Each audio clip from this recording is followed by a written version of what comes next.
기록 한번 눌러. 네. 감사합니다. 우리 지난번에 대선 끝나고 나서 번개 줌 미팅으로 대선이 우리 사회에서 갖고 있는 의미와 또 교회 대선을 통해서 나타난 한국교회 상황에 대한 이제 번개 미팅을 통해서 좀 토론을 좀 했었고요. 오늘은 이제 우크라이나 상황에 대해서 러시아 침공과 우크라이나 상황에 대한 세계 상황의 관점에서 또 세계 교회가 이 부분을 어떻게 이해하고 어떻게 또 참여하고 활동해야 될 것인가에 대해서 세계 개혁교 연맹 스위스 제네바에 있는 개혁교 연맹에서 20년 이상 활동을 하셔서 세계 교회와 함께 에큐메니크 운동 활동해 오시고 지금 안동에 있는 경안대학원대학교의 총장으로 계시는 박성원 목사님께서 오늘 이제 우크라이나 상황에 대한 말씀을 해주시고요. 말씀 끝난 다음에 잠깐 얘기를 좀 나누도록 하고 그래서 전체를 9시 30분 이전에 마치려고 합니다.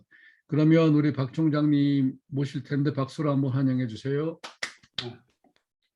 감사합니다.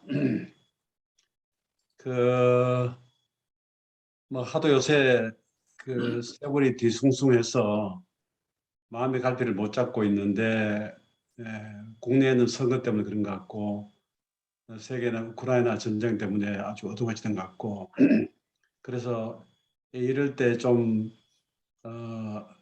이제 심리적인 압박 같은 것도 우리가 같이 얘기를 함으로 해서 좀 벗어날 수 있고 또 이 사태를 어떻게 함께 힘을 모아서 응답을 하고 헤쳐나갈 것인가 하는 것도 그런 차원에서 서로 얘기를 나누는 게 좋겠다.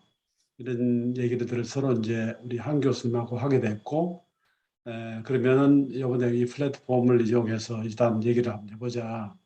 그래서 모임이 된 것 같습니다. 동유럽 사람 제가 이제 제네바에 살면서 그 동유럽 사람을 자주 만났는데 그 사람이 한 농담이 많아요. 뭐 농담이 여러 가지가 있는데 러시아 사람들은 해외여행을 할 때 주로 탱크로 갖고 간다. 그런 말을 해요.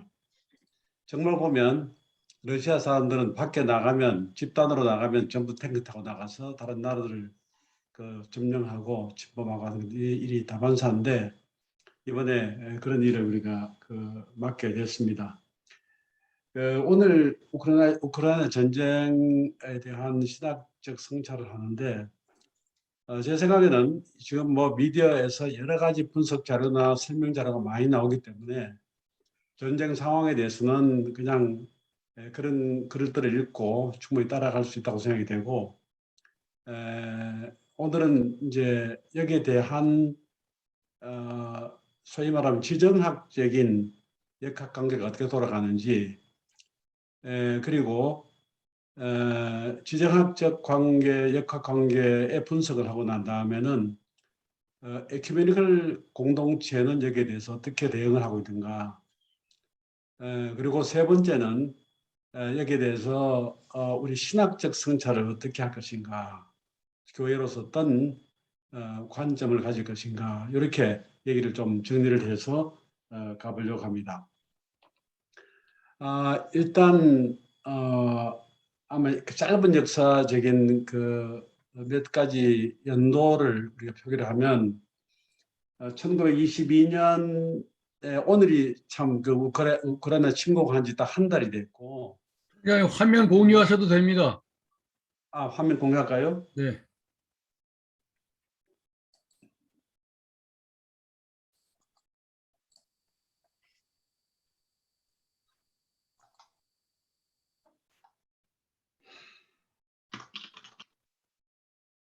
됐습니까? 네, 됐습니다.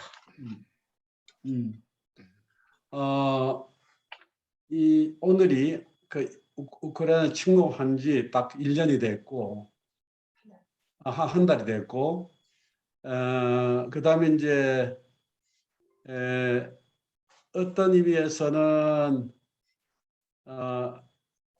러시아가 소비에트 연방이 창설된 이후에 아마 100년이 되는 그런 해인 것 같은데 1917년도에 볼셰비키 혁명이 일어나서 1922년에 소비에트 연방 국가가 건설됐고, 그다음에 91년도에 소비에트 연방이 해체됐고, 우크라이나는 여러 발틱 연안 나라들과 함께 독립을 했습니다.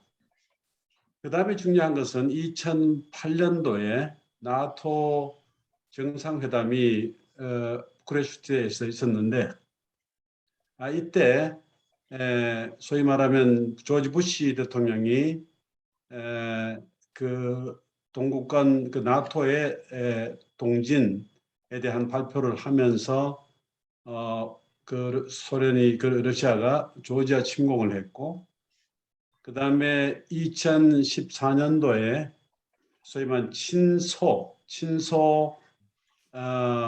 그 대통령인 야누코비치를 소위 말하면 유로마이단 혁명이 일어나면서 미국이 지원해서 몰아내고 난 다음에 이 러시아가 다시 크림 반도를 점령을 하고, 그 다음에 돈바스 지역에서 친러시아 계열의 저항에 대해서 연대를 하고, 그 도네스크, 루한스크 두 나라를 인민공화국을 수립하는 데 대한 소위 말하면 국가 인정을 하면서 점점 갈등이 심화됐고, 그때부터 계속해서 이어져 오면서 결국은 올해 이제 푸틴이 침공을 하게 됐습니다.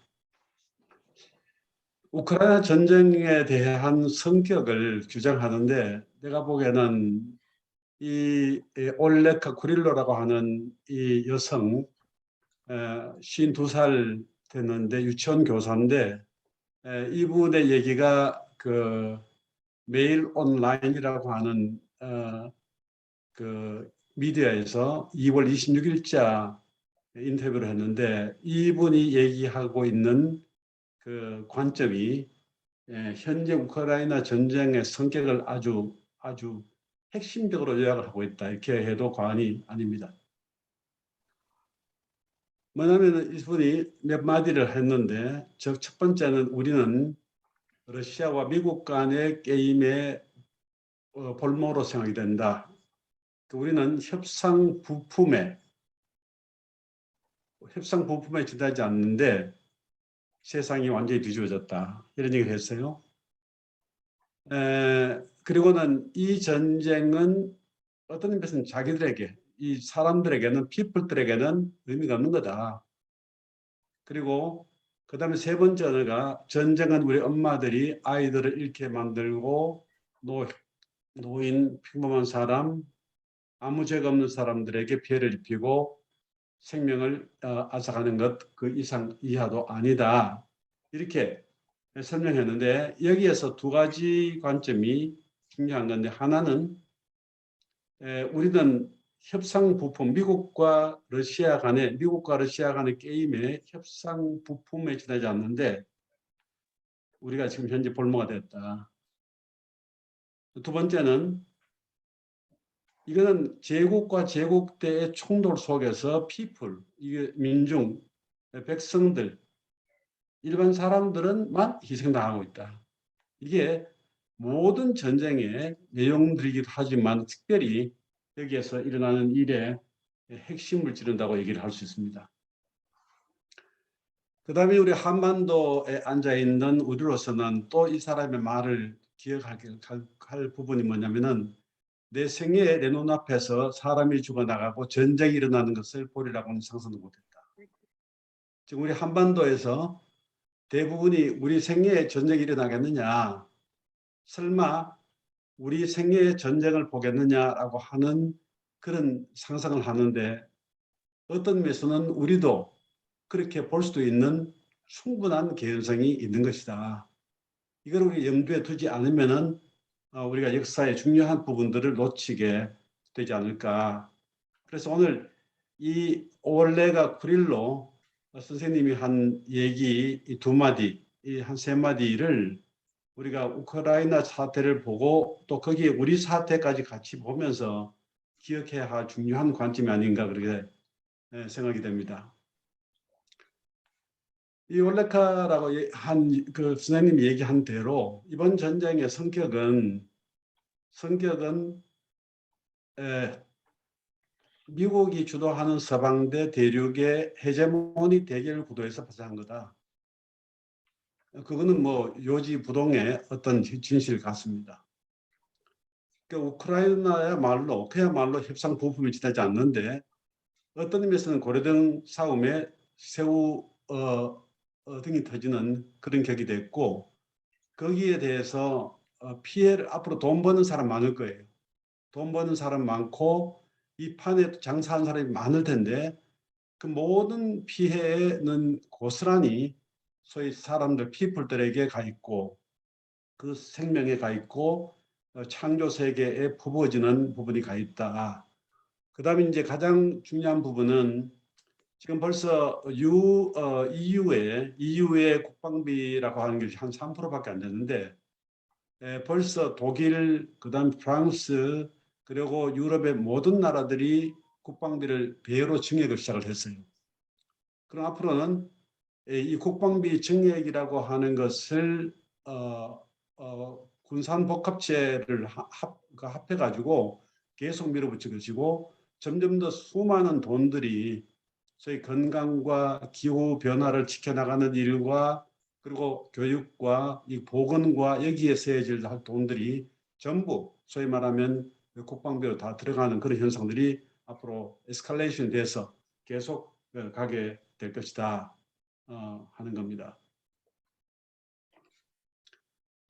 보시면은 1997년도 이전에 나토 가입한 상황하고 동구권이 1997년 이후에 나토 가입한 것이 14나라가 가입을 했습니다. 쭉 해서 에스토니아부터 시작해서 불가리아까지. 그리고 그 다음에 이제 이 우크라이나, 조지아를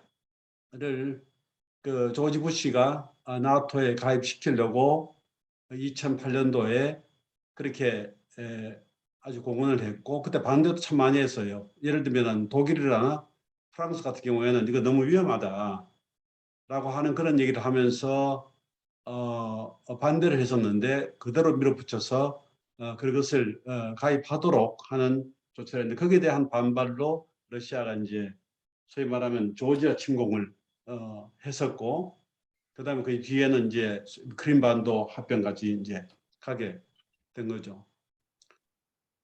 이 미국이 오늘 지금도 나토 정상회담을 하고 있는데 특별 정상회담을 하고 있는데 미국하고 서방이 합해서 대륙하고 대결하는 구도가 유럽, 아프리카 지역 이 전체의 구도일 것 같으면은 그 다음에 이 미국이 소위 쿼드라고 하는 것을 만들어서 이 미국, 일본, 호주, 인도를 연결해서 이 라인을 태평양 라인으로 만들었어요. 그러니까 태평양 라인하고 그 다음에 나토 라인을 다 합하면은 이게 이제 세계가 연결이 되는 겁니다. 거기에서 미국의 알라이를 만들면서 전체적으로 서방하고 라인을 하나 형성하고 있고 그다음에 그 사이에 있으면서 중국, 북한, 이란 그다음에 그 러시아 하면서 이게 이제 대륙 라인으로 형성이 되어 있는 거예요.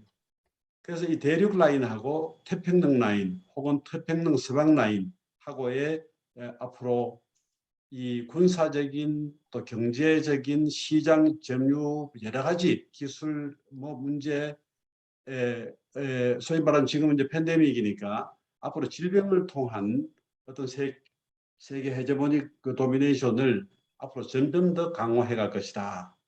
그렇게 보고 그 와중에서 이 우크라이나가 친소로 갔다가 친미로 갔다가 친서방으로 갔다가 왔다 갔다 하면서 결국은 이번에 젤렌스키 대통령이 강력하게 친서방으로 가면서 나토 가입을 하고 미국에 의존하려고 하는 그런 차원에서 이게 이제 그 발발이 된 겁니다. 그러니까 어떤 의미에서 우크라이나에 대한 그 러시아 침공은 단순히 우크라이나뿐 아니고 이것은 서방 전체를 향한 미국 전체를 향한 하나의 액션도 포함이 되어 있다 이렇게 볼 수가 있습니다.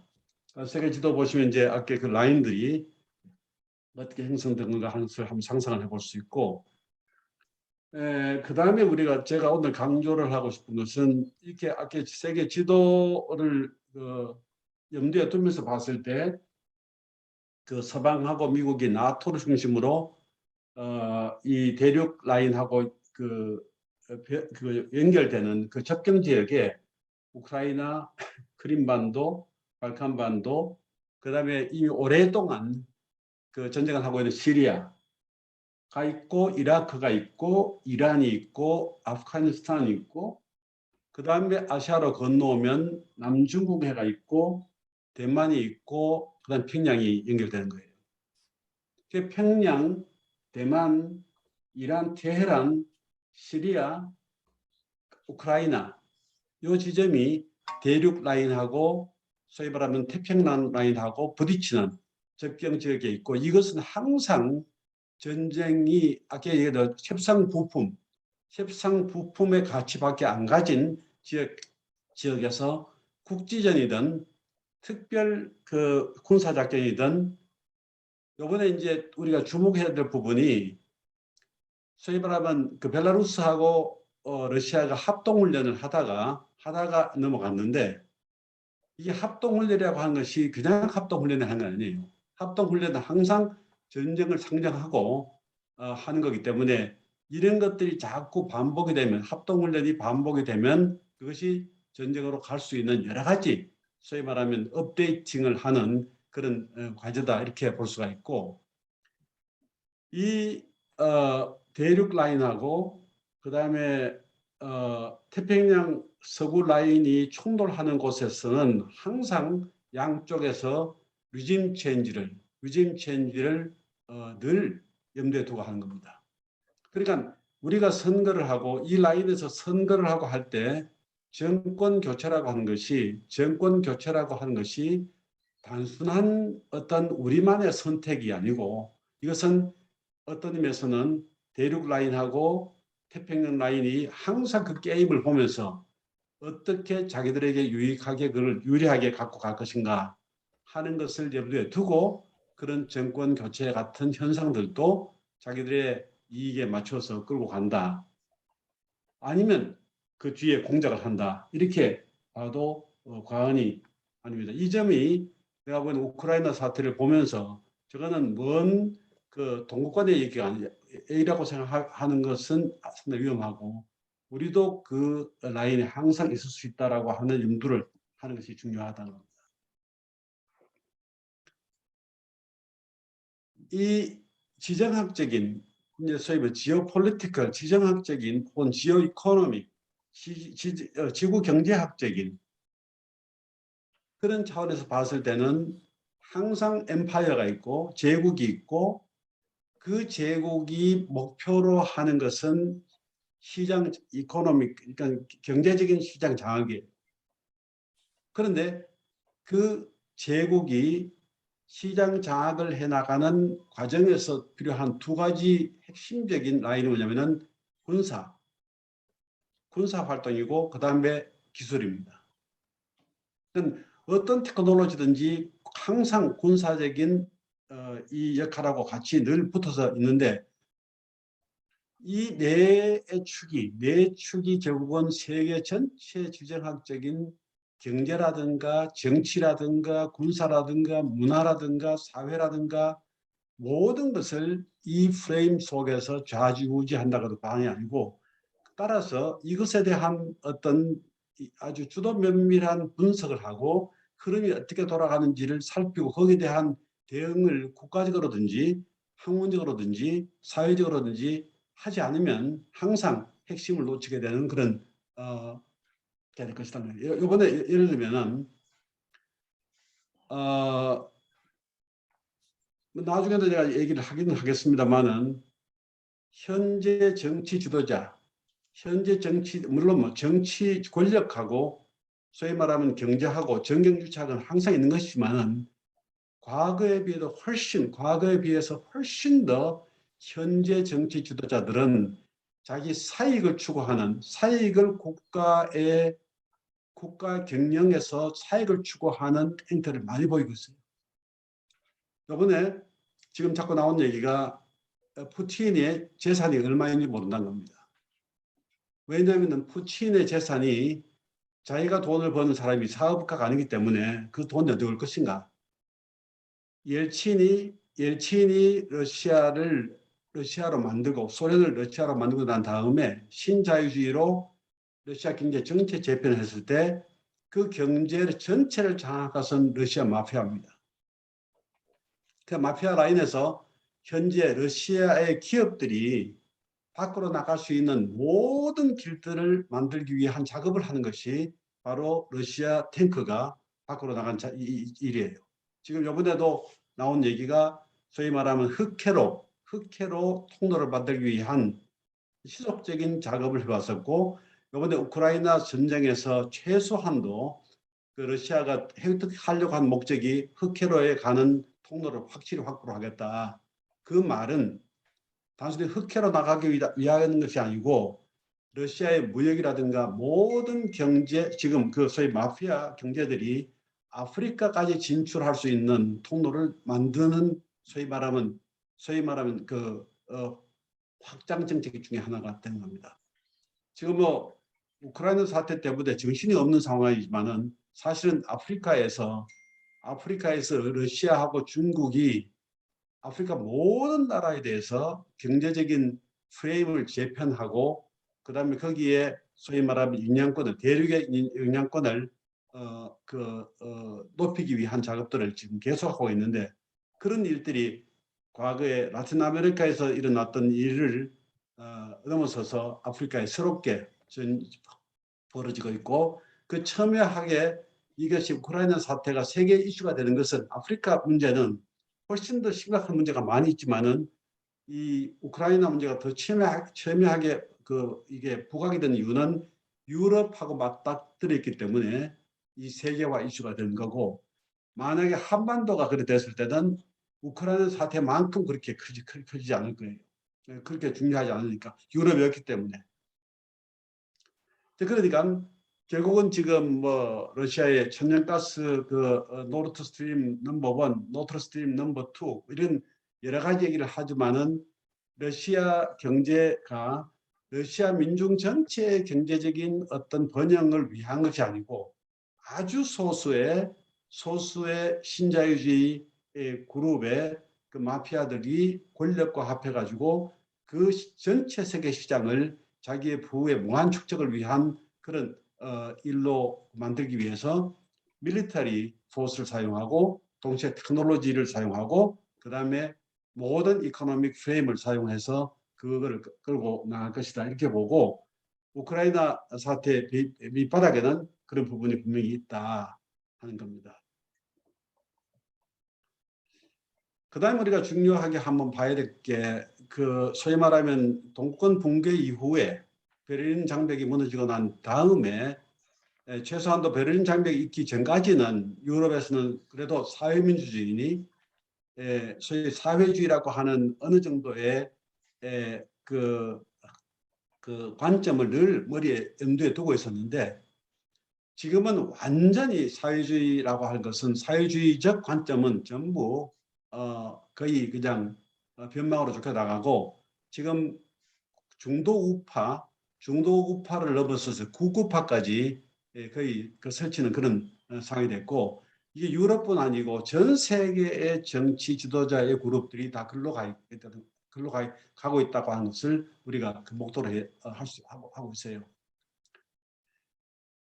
중요한 부분은 내가 현재 나오는 트럼프라든가 뭐 보노소나로라든가 뭐 지금 나오는 모든 지도자들이 정치라고 하는 것을 염두에 두고 가는 게 아니고, 사람들은 권력을 했는 거예요. 정치를 위해서 권력이 주어지는 것인데, 이 사람들에게는 정치라고 하는 것은 그렇게 관심이 없고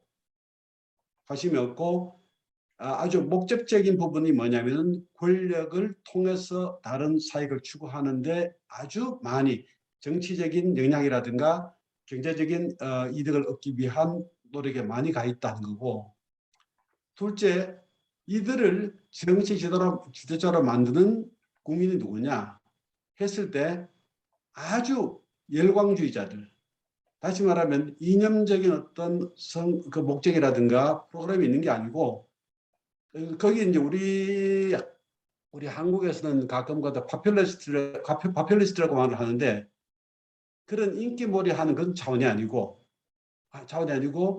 열광주의자들의 무조건적인 지지에 등을 얻고 지금 자꾸 정치 주도로 나오는 게, 그 첫 번째 그 소위 말하면 테스트가 트럼프가 된 겁니다. 트럼프가 과거에 미국의 좌파 노동운동권의 지지를 받았거든요. 이게 백인들의 지지를 받을 뿐 아니라 노동운동권들의 지지를까지 받으면서 당선돼 가지고 마음대로 자기 사업을 위해서 미국 경제를 재편하고 했던 그런 일인데도, 사람들은 그 자체를 보지 않고 어떤 자기의 사회적 불만, 자기의 경제적 불만들을 뒤집어서 소위 말하는 한쪽을 지지하면서 열광주의적으로 지지를 해서 사람이 소위 말하면 그 극우파들이 당선되게끔 하는 일들이 비일비재한데, 그게 오스트리아라든가 심지어 또 유럽의 북유럽파까지도 다 그렇고, 현재 동유럽파 같은 경우에는 헝가리라든가 슬로베니아라든가 폴란드라든가 전부 극우파가 다 장을 하고 있어요. 이 사람들이 법치주의를 내세우지만 사실은 그 법치주의가 이 준법, 아주 법대로 가겠다라고 하는 뜻보다는 이거는 통제를 하겠다는 거고, 보수적인 강경책을 쓰겠다라고 하는 의미의 다른 언어에 지나지 않고, 그리고 이 사람들이 말하는 민족주의라고 하는 것은 항상 자기들의 그 권력을 강화하기 위한 수단이지 정말 민족을 사랑해서 그런 것도 결코 아니다. 언제든지 자기 사익이 걸리면 다른 생각을 할 수도 있는 그런 생각을 갖고 있습니다. 아주 당혹스러운 현상들이 트럼프 현상이고, 브라질의 자이르 보노소나루 같은 대통령은 이 코로나가 와서 시체를 그냥 묻을 수 없을 정도로 그렇게 아주 엄청나게 문제가 됐는데도 지금 젤렌스키보다 훨씬 더 못하게 나라 어쩌라 그러느냐, 내가 갖다 다 묻을까 하면서 아주 우기는 그런 타입의 도저히 대통령이라고 볼 수 없는 그런 캐릭터를 갖고 있는데, 내가 보기에는 요새 이런 라인 전장선상에서 봤을 때 이번에 우리 한국에서 뽑힌 사람도 결국은 밖에서는 K 트럼프라고 그러는데, 내가 생각하기에는 K 트럼프에다가 보노소나로를 합성한 그런 캐릭터가 아닌가. 이 사람의 머릿속에는 지금 어떤 자기의 이익 추구라고 하는 것 외에 소위 말하면 국가라고 하는 것에 대한 생각이 거의 없을 거예요. 한번 봐야 하겠지만은 내 분석이 또 내가 보는 관점이 잘못되기를 바랐는데, 아마 그런 식으로 가기 쉬운 그런 경향을 갖고 있고, 이 점을 우리 소위 말하면 의식 있는 사람들이 굉장히 예의주시하고 있어야 되고, 그것에 대해서 어떻게 응답을 할 것인가 하는 것을 우리가 생각을 해볼 필요가 있다.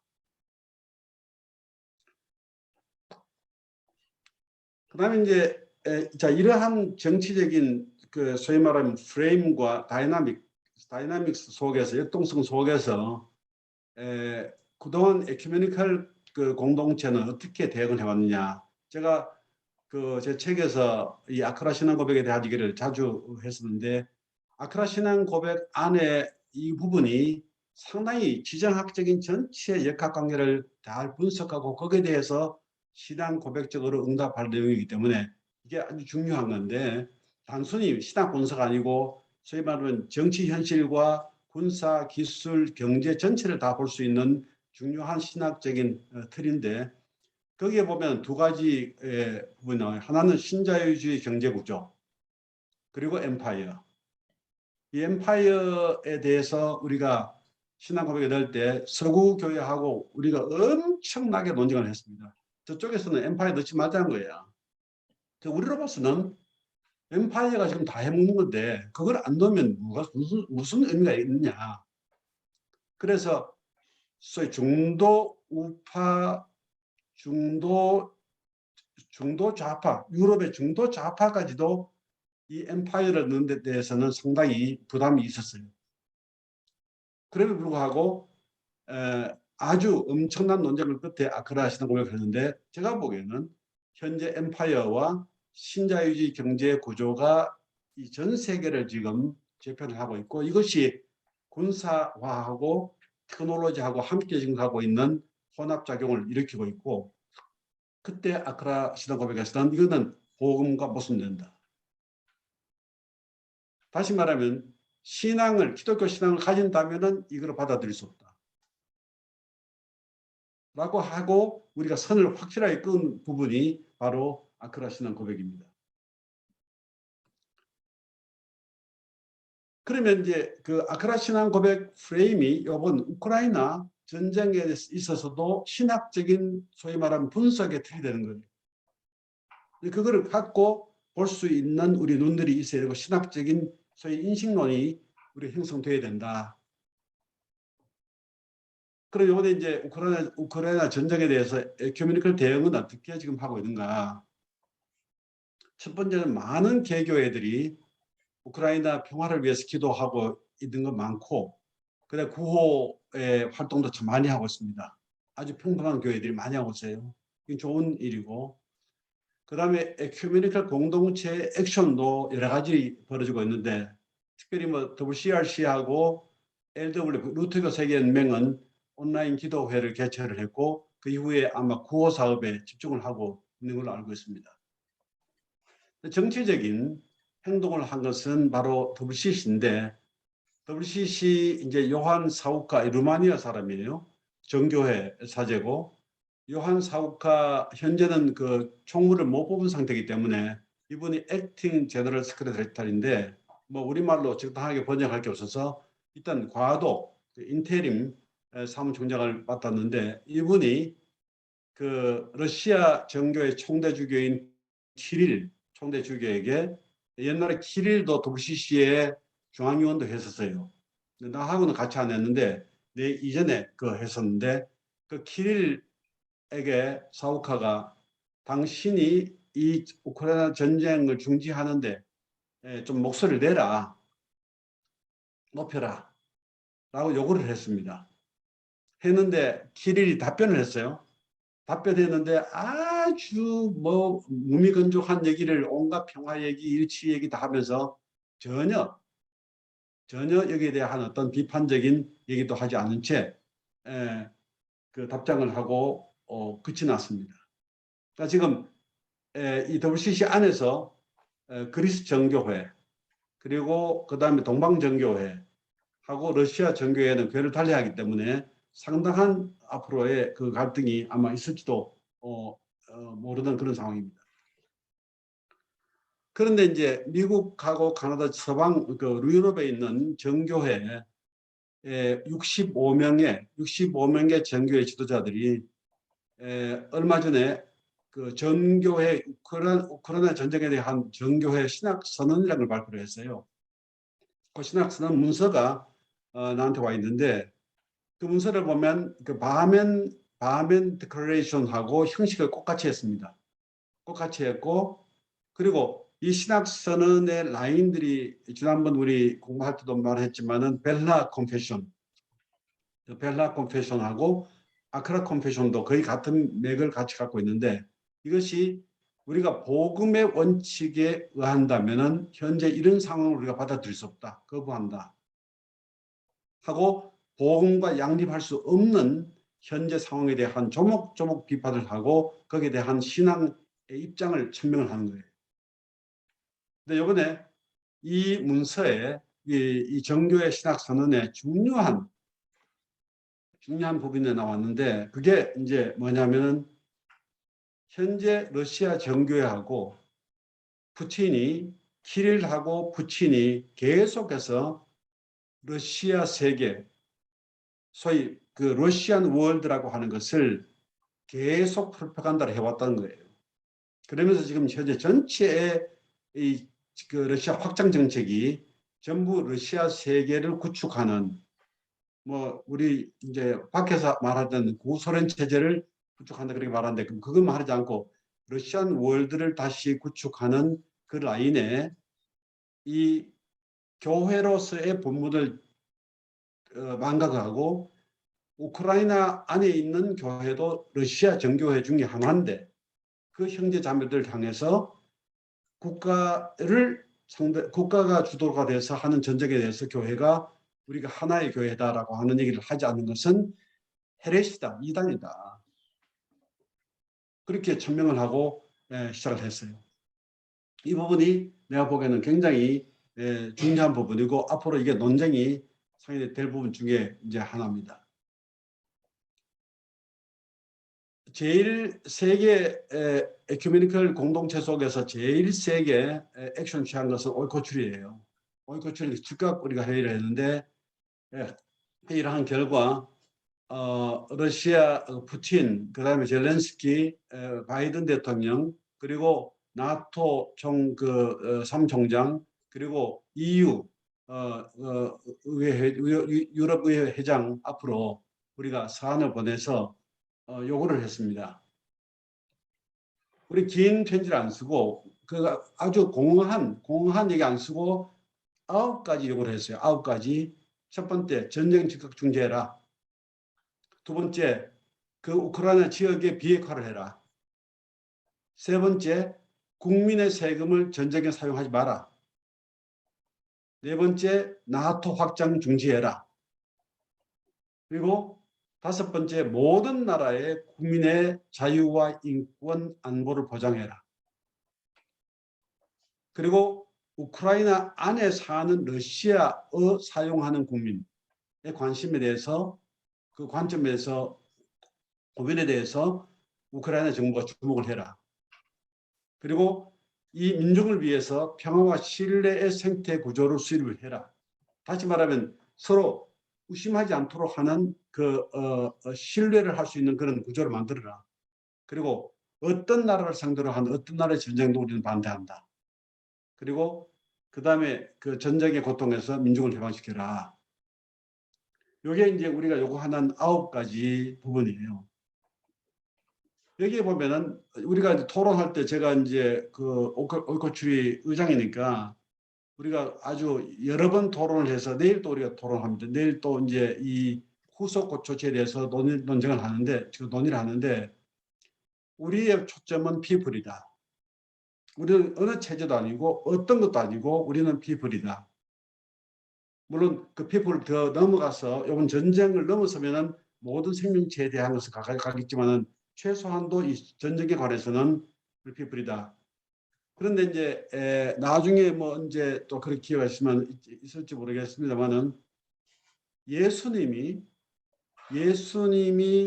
바리새인은 소위 말하면 성전 권력을 장악한 대신에 다른 걸 포기했고, 사두개인은 로마 제국 하에서 정치적인 권한이 주어지는 데 대해서 신앙적인 것도 포기했고, 그 다음에 소위 열심당은 무장투쟁을 했었고, 그리고 세례요한 파는 에세네파는 소위 말하면 이 현실 도피를 했는데, 그때 이 하시딤과 후예들, 이 네 분파로 나눠져 있는데, 이 하시딤과 후예들, 마카비 혁명을 했던 그 하시딤과 후예들의 그 정치적 목적에 의해서 각기 자기들이 다르게 설정하고 있을 때, 예수님을 자기 편으로 끌어들이기 위해서 노력을 참 많이 했어요. 열심당도 했고, 에세네파도 했고, 바리새파하고 사두개파하고는 계속 각축을 했지만은, 그때 예수님이 연대한 부분이, 아이덴티파이 한 부분이 암하아레츠입니다. 소위 말하면 땅의 사람들, 민중들이에요. 그래서 우리는 어떤 상황을 보든지 간에 이 암하아레츠, 이 민중이라고 하는 사람들이라고 하는 것을 보고 거기에 초점 맞춰서 사태를 분석하고 입장을 정리해야겠다. 아까 그 올레가 그릴로 여성 유치원 교사 그 사람의 얘기도 마찬가지예요. 결국 피플들만 고난을 받는 겁니다. 이 부분이 내가 보기에는 이번 우리 대통령 선거 같은데도 교회가 어디에 초점을 맞추고 있는가, 우파냐 좌파냐 문제가 아니고 이게 피플에 초점이 맞춰 있느냐라고 하는 것을 우리가 생각하는 것이 상당히 중요하다고 생각됩니다. 지금 푸틴의 우크라이나 침공에 변수가 생기기 시작을 했어요. 그거는 우크라이나 민족의 저항입니다. 그래서 피플들의 저항이에요. 근데 이 피플들의 저항이 내가 보기에는 겉으로 둘러싸고 있는 것은 우크라이나 민족, 우크라이나 언어 이런 것도 있어요. 문화도 있고 있지만은 그 속으로 둘러싸고 있는 것은 소위 인간이라고 하는 것, 보편적 가치를 갖고 저항하고 있다.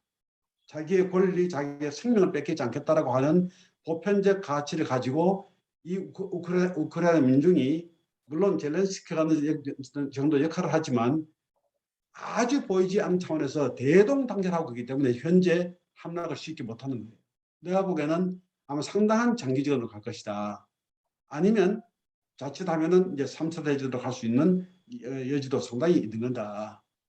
그래서 만약에 나중에 교회가 나중에 이 사태를 수습하고 난 다음에 다시 우크라이나 백성들을 향해서 민중들을 향해서 갈 때 거기에서 민족주의니 배타적 민족주의니 분파주의니 경쟁주의니 헤제모니 지배주의니 다시 말하면 우크라이나 민족하고 러시아 러시아 사람들하고 헤제모니 지배주의니 또 보호주의니 이런 것들 전체를 배제한 보편적 가치를 사람들 마음속에 계속 심어 나가는 것이 지속적인 평화를 위해서 상당히 중요한 건 아닌가. 불행하게도 우리 한국은 이거를 놓쳤습니다. 그래서 지금 북한하고 남한 사이에 보편적인 가치를 가질 수 있는 언어도 없고 그런 소위 가치에 대한 것도 논의를 할 수 있는 발판이 없어요. 교회고 모든 세력들이 다 이 정치적인 이데올로기화 아이덴티파이해서 가기 때문에 어떻게 여기에서 보편적 가치를 끌어내서 그것을 사람들 마음속에 간직하고 있게 될 것인가. 예를 들면 일본이 다시 한다거나 중국이 침공한다거나 러시아가 침공한다거나 했을 때 남북한이 어떻게 하나가 될 수 있을까. 이 부분도 우리가 생각해 볼 중요한 부분 중에 하나입니다. 근데 우리 헌법이 계속해서 북한을 주적으로 삼고 있기 때문에 이 부분을 어떻게 우리가 극복할 것인가 하는 것도 생각을 해봐야 될 부분이다. 이런 내용들을 가지고 신학적 성찰을 내가 길게 하지도 않겠고 아주 짧게 하려고 하는데 제일 첫 번째는 이사야 31장 1절부터 3절을 우리가 좀 염두에 두고 봐야 되겠다. 길게 도움을 구하러 애굽에 내려가는 자들은 화 있을진지 하고 시작을 하는데 이 이사야 31장의 기조가 네 가지가 있어요. 하나는 첫째, 제국에게 도움을 구하지 마라. 어리석다는. 둘째, 하나님을 앙모하지 않는 것이 어리석다는 거예요.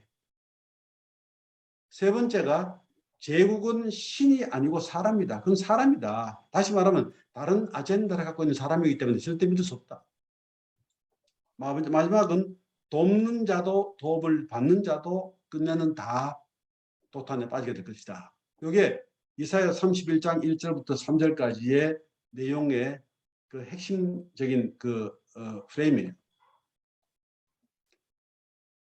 그 다음에 제가 이제 계속해서 마음에 대한 얘기를 하든 사회 얘기를 하든 계속 고민한 부분이 왜 성경에 제일 처음에 에덴 동산 얘기가 나오고 아담과 하와가 하나님을 적대한 얘기가 나온 다음에 바로 형제간에 죽이고 하는 이 갈등구가 나왔을까?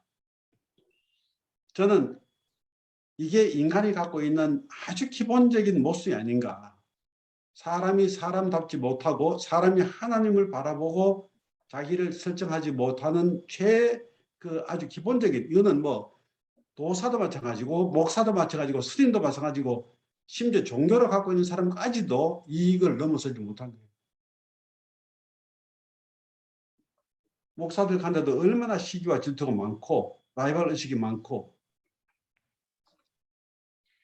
저는 이 가인과 아벨의 문제가 이게 우리가 영적으로 혹은 인간학적으로 신학적으로 신앙적으로 철학적으로 사회학적으로 극복해야 할 굉장히 중요한 문제로 생각합니다.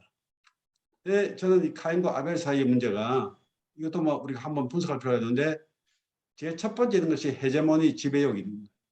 사람은 항상 다른 사람을 지배하려고 하는 이 지배욕이 있고 그 다음에 항상 이 그 꼬몽들을 거느리려고 하는 보호주의. 우리가 뭐 늘 목도하잖아요. 떼거리를 몰고 쭉 왔다 갔다 하는 그런 의식이 사람 속에 우리 속에 어딘가에 들어박혀 있고 심지어 저는 내 속에도 있다고 생각이 돼요. 내 패거리 만든 거. 세 번째는 분리주의, 분파주의, 이 세그리게이션이라고 하는데 이게 차별 온 것을 다 구별하는 거예요. 구별하는 게 아니라 이거 분명하게 분리하고 분파를 만들고 그걸 차별을 하고 하는 것이 뭐 이 성의 문제, 무슨 계급의 문제하고 뭐 인종의 문제, 문화의 문제, 경제적인 문제 싹 다 모든 프레임 속에 이게 있는 거 아닌가. 그리고 경쟁주의. 그리고 어쨌든 간에 내가 이겨야 된다고 하는 거. 승리주의. 이 트라이엄팔리즘. 저는 이 가인과 아벨 속에 숨어 있는 우리의 인간의 모순, 본성적인 모순 자체가 한 5가지로 우리가 아주 텐지블하게 이걸 사회학적으로 심리학적으로 좀 정리를 해서 우리가 염두에 두고 여기에 대한 소위 말하면 인격적인 훈련을 좀 해야 되지 않겠나 생각합니다. 그럼 다시 이사야 31장의 가치를 다시 끌고 오면 첫 번째는 대안이 뭐냐? 제국에 의지할 것이 아니라 하나님의 다스림을 기조로 삼으라는 거예요. 이거 다 교인이 되라 한 얘기일까? 이게 다 세상은 다 넘어서고 기독교인이 되면 되는 것인가? 이게 무슨 의미냐? 이게 무슨 의미냐? 도대체. 근데 그 뒤에 보면은 31장, 32장 계속해서 이사야서를 읽어나가면 계속해서 나타나는 키 콘셉트가 뭐냐면 공의와 정의. 이 공의와 정의인데 하나님하고 하나님을 앙모하는 것을 전제로 하고 하나님을 앙모한다고 하는 것은 하나님의 원칙을 가지고 세상을 구성해야 된다 하는 것이고 그 다음에 지상에서 벌어지는 모든 일에 대해서는 정의, 공의와 정의라고 하는 것, 이 가치를 절대로 버리지 않도록 계속 요구를 하는 겁니다. 오늘 뭐 우리 김용국 선생 얘기 들어보니까 주역에도 2가지 핵심 가치가 있는데 시와 의라는 거예요. 시라고 하는 것은 신과 신의 세계와 연결되는 겁니다. 소위 이 세상이 하나님의 세계하고 연결이 안 되면 원칙이 없어지는 거예요. 그 다음에는 의입니다. 바르게 됩니다. 그래서 나는 이 소위 말하면 이사야 31장이 요구하는 것이 뭐냐? 요구하는 뭐냐면 하나님하고 연결되는 것이고 사람 간에는 굉장히 중요한 부분들이 정의로운 사회를 구축하는 것. 이 정의로운 것이 현재 정치 사회적인 언어가 아니고 이게 심리학적이고 경제적이고 모든 면에서 소위 코이노니아가 정의로운 코이노니아가 이루어질 수 있도록 하는 틀을 우리가 만들어내느냐. 근데 이 보편적 가치가 결국은 이번에 우크라이나 사람들이 저항하는 과정 속에서 있었고 저는 그런 가치가 광주 사태 때 광주 시민들한테도 그런 가치가 붙어졌어요. 그렇기 때문에 이겨낼 수 있었고 그거를 극복할 수 있었다고 생각이 됩니다. 그러니까 우리가 정의라고 하는 부분을 마이클 샌델이 말하는 그런 차원에서의 정의가 아니고 이게 아주 보편적 거룩한 차원에서의 정의의 부분에 대한 생각을 상당히 많이 해봐야 된다.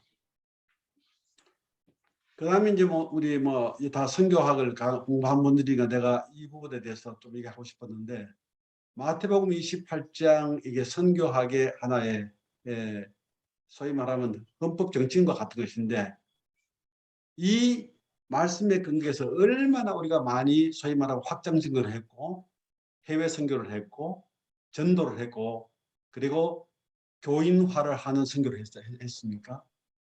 저는 이거를 좀 다르게 읽습니다. 이거는 로마 제국 상황 속에서 하나님이 당시 로마 제국 상황 속에서 전부 모든 민족들이 그 민족의 정체성을 깡그리 무시하고 로마 제국의 시민이 돼가는 그런 상황 속에서 예수님이 자기의 사역을 하고 마지막에 이 얘기를 했는데 내가 하늘과 땅의 권세를 부여하겠다 그들한테. 교회는 자기 스스로 땅의 권세, 하늘 권세 가는 거야. 예수님께서 부여하신데 목적이 있어요. 부여하신 목적이 뭐냐? 모든 민족을 제자로 삼아라. 이 민족이 단순히 집단적인 사람들일까? 그리고 첫 번째 나타나는 것이 한 개인을 아버지와 아들과 성령의 이름으로 세례를 주는 게 목적이 아니고 민족 전체를 제자로 삼고 세례를 주는 게 중요한 거예요. 다시 말하면 로마 제국하에서 모든 소수민족이든지 민족을 하나님의 백성으로 다시 회복시켜라. 그럼 굉장히 해방적인 얘기고 굉장히 정치적인 얘기도 할 수 있어요. 그래서 그렇게 하나님의 백성으로 만들고 내가 가르쳐서 나의 가치를 내가 너들한테 말한 모든 가치, 산상수훈을 비롯해서 모든 가치 그것을 가르쳐서 그걸 지키게 함으로 해서 모든 민족들이 로마 제국차에서 자주민족으로 자유한 민족으로 하나님의 자유한 민족으로 다시 해방될 수 있도록 하는 사명을 예수님께서 12제자에게 주시고 이것 너희들 해라. 그걸 위해서 내가 하늘과 땅의 권세를 주겠다. 이렇게 말씀을 하신 걸로 난 이해를 하고 있습니다. 그러면 교회와 신학이 세상 앞에서 신앙 고백적으로 천명해야 할 가치가 뭐냐? 첫 번째 공정과 정의, 그리고 사랑과 평화, 그리고 사랑과 생명. 여기 뭐 생명 중에는 사람의 생명만이 아니고 앞으로는 이제 온 피조물의 생명에 충만함도 같이 포함되겠죠. 이 보편적 가치를 교회가 이 국경을 넘어서서 인종을 넘어서서 그리고 문화를 넘어서서 체제를 넘어서서 이거를 보편적인 가치로 유니버설하게 보편교회로서 보편적인 세계를 향해서 얘기를 할 수 있어야 우리는 어디에 있든지 간에 하나의 교회가 될 수 있지.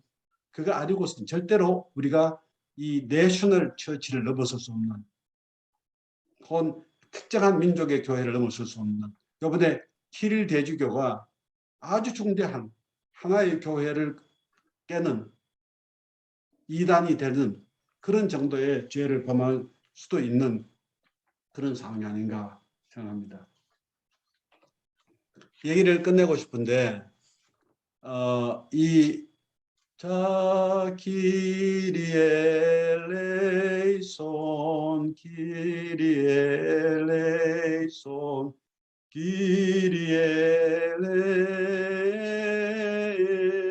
키리엘레이손 이거는 우리 에큐메니컬 회의할 때 굉장히 많이 묻던 찬송이에요. 이 찬송이 자비 베푸소서가 우크라이나 정교의 찬송입니다.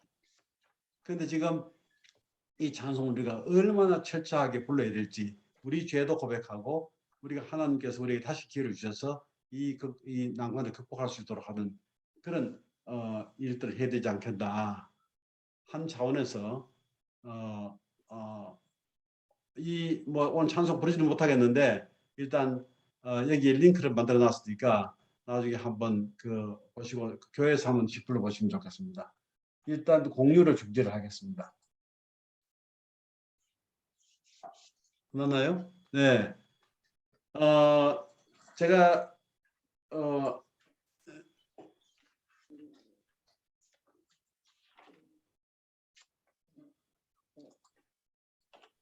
제가 할 얘기를 좀 마무리하고 뭐 우리가 폭넓게 한번 얘기를 서로 한번 해보고 좀 가다듬고 하면 좋을 것 같다는 생각입니다. 감사합니다. 네.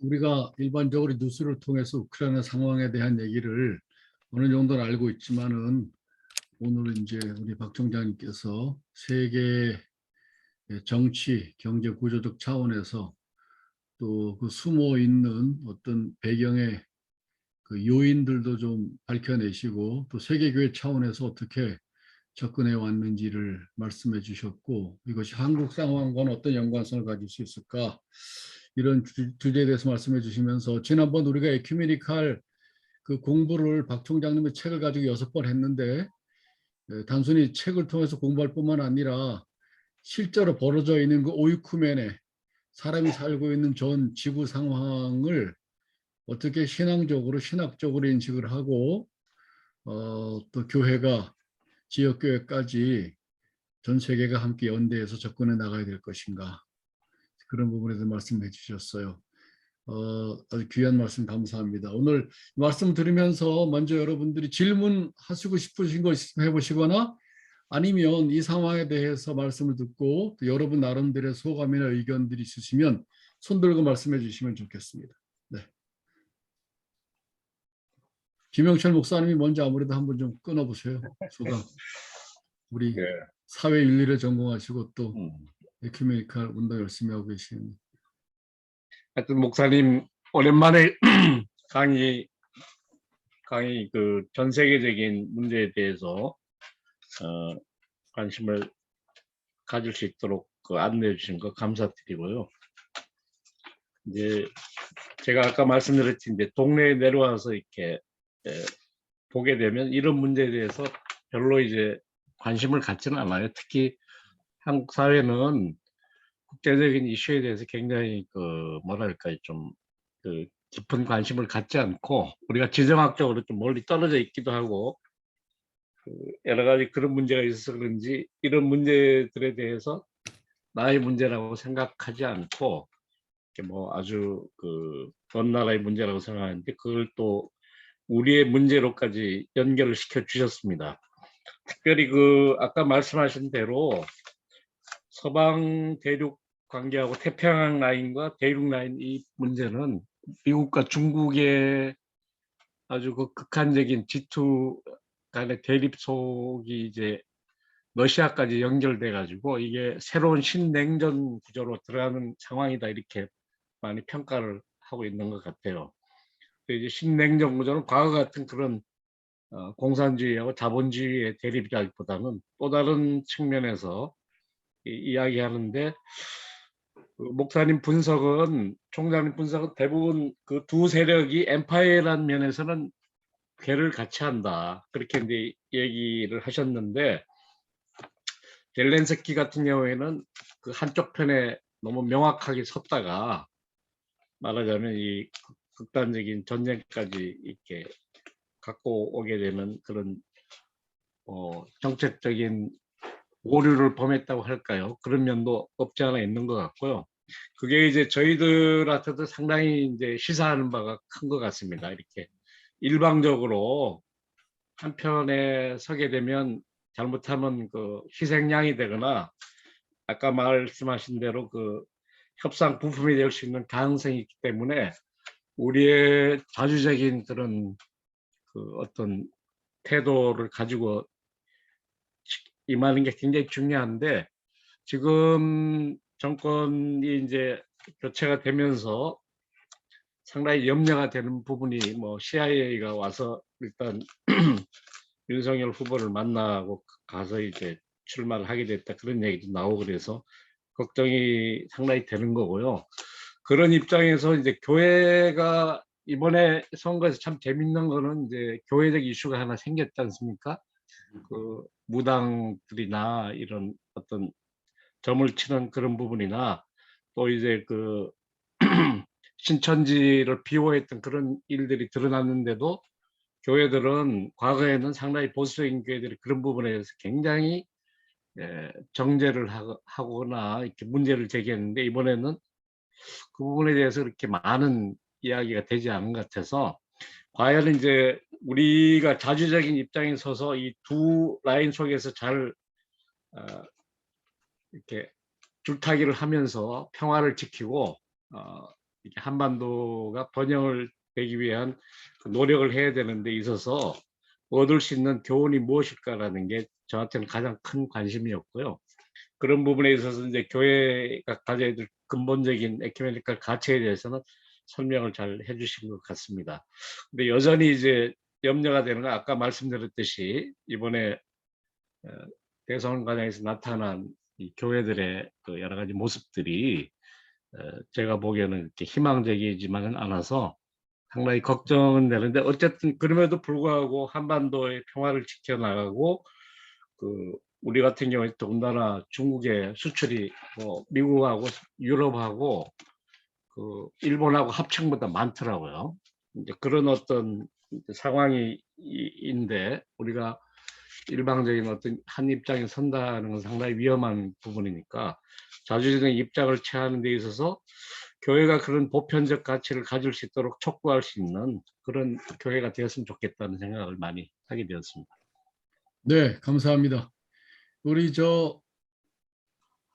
이원들 목사님이 로컬에서 목회하고 계시지만 늘 로컬에서 실천하지만 생각은 항상 한국과 또 세계 상황에 대한 인식을 가지고 로컬에서 적용하고 계시는데, 그런 점에서 한번 좀 오늘 말씀에 대한 논찬이나 또 소감만 말씀해 주시죠. 네, 그 지금 뭐 박 목사님 제 목소리 들리시나요? 네, 네. 잘 들려요. 네네. 이제 박 총장님이랑 지금 우리 총회 장기발전위원회 어떻게 같이 활동하게 됐는데 오늘 이렇게 좋은 강의 주셔서 감사드리고요. 얼마 전에 기사발 기독교 사회 발전 연구소에서 카이로스에서 이제 한국 선거에 대해서 토론이 있었습니다. 그래서 제가 우리 가교마에도 그 동영상 권영률 그 이제 기자가 지금 성공회대 뭐 겸임 교수가 되셨더라고요. 이제 발표를 하고 저도 조금 더 발언을 했는데, 지금 이번 선거 결과나 오늘 이제 말씀 들어보면서 느끼는 거는, 이제 이번 선거에서 우리가 가장 크게 느낀 거는 지금 우리 사회의 지배 구조가 이 일종의 아주 큰 카르텔을 이뤘고, 그 카르텔의 이제 승리가 아니냐. 예를 들면은 전통적으로 제일 뚜렷이 나온 것이 사법 언론의 그 둘이 동맹을 맺으니까 뭐 누구도 감당 못하는 그러한 모든 죄를 다 덮고 모든 문제를 다 덮을 수 있고 모든 걸 다 왜곡할 수 있는 이런 힘을 가진 집단이 되었는데, 그 언론과 사법에 이번에 부동산이 이제 수도권에 참여를 하면서 부동산 카르텔이 참여를 했고, 그다음에 이제 그래서 도시들이 참여를 부동산 도시 네트워크가 참여를 했고, 그다음에 최종적으로 이제 종교 쪽에서는 이제 무석 이단 사이비가 하나의 카르텔의 참전 멤버가 돼가지고 막강한 지금 지배 카르텔이 형성되지 않았는가. 이제 그렇기 때문에 뭐 요즘 많이 나오는 얘기도 있죠. 우리 마을 목회 쪽에서도 이게 이제 일종의 플랫폼이 등장한 건데, 이게 지배 플랫폼이죠. 아까 이제 총장님 얘기를 하면은 예수 당시에서는 이제 로마랑 이제 유대 정치 체제가 플랫폼을 만들어 가지고 이거를 이제 이룬 이 지배 네트워크를 만든, 이제 사실 거기에 저항한 것이 예수 운동인데, 예수님의 하나님 나라 운동인데, 제가 보기에는 오늘 우리가 좀 참고할 것은 플랫폼 시대에 제국의 플랫폼에 대항하는 이 민중 플랫폼이 형성이 돼야 된다. 그 핵심은 촛불과 시민과 마을이다.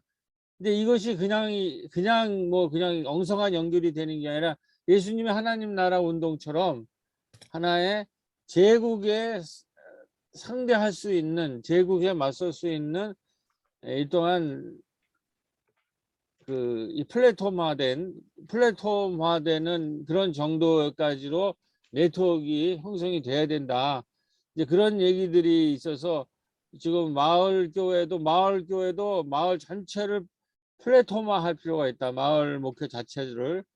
그래서 그냥 마을에만 빠지는 것이 아니라 이 전체적인, 그래서 뭐 김영철 목사님랑도 지금 뭐 한편으로는 직접 민주주의 얘기가 나오고 있고, 직접 민주주의 마을 공화국이라는 것이 대안이 아니냐. 이제 더 이상 의회 민주주의만 가지고 되지 않고 의회 민주주의를 반을 하지만 직립마공, 직접 민주주의 마을 공화국 같은 직접 민주주의를 준비해야 된다. 한편으로는.